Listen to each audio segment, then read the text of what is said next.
Not even the most loyal dollar store in the United States managed to beat inflation.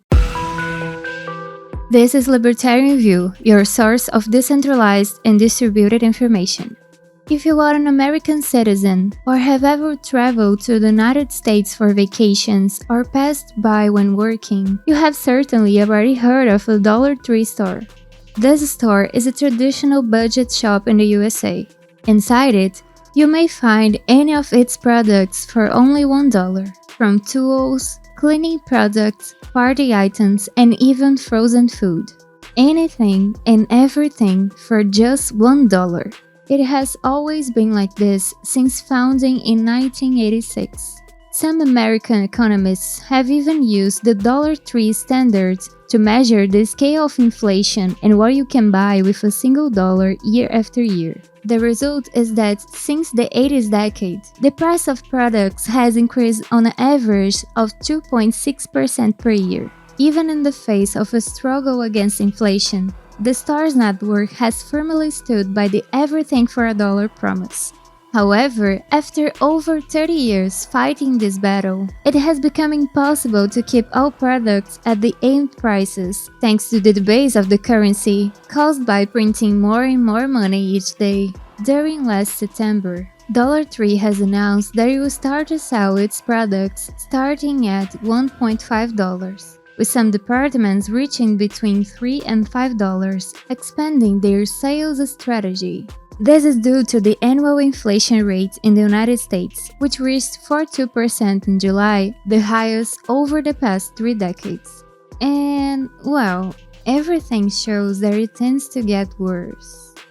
But after all, how has Dollar Tree managed to keep all its products at $1 for so long?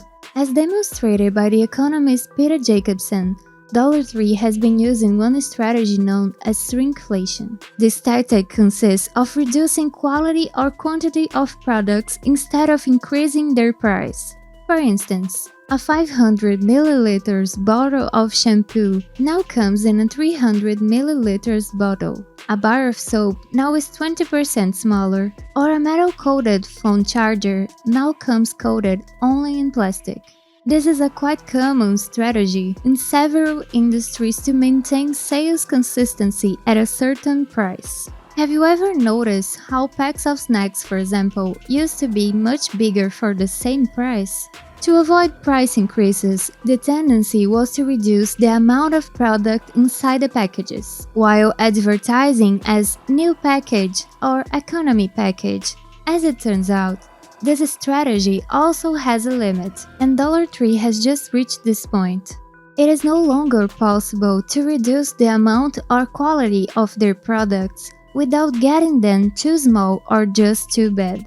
Nobody would want to purchase a single cookie unit or a single-use phone charger, for example.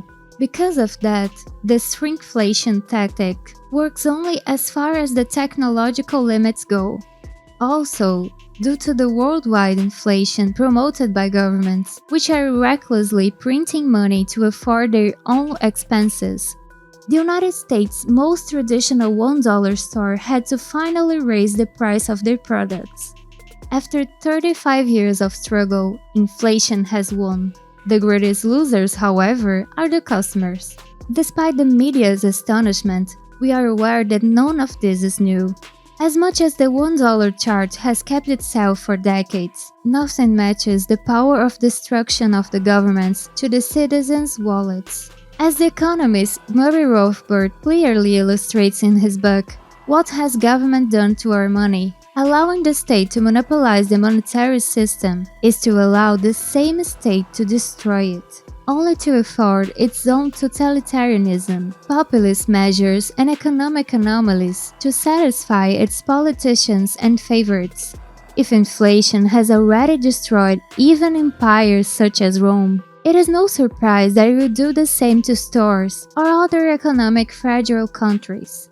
However, the good side of all of this is that technology has advanced a lot to the displeasure of the politicians.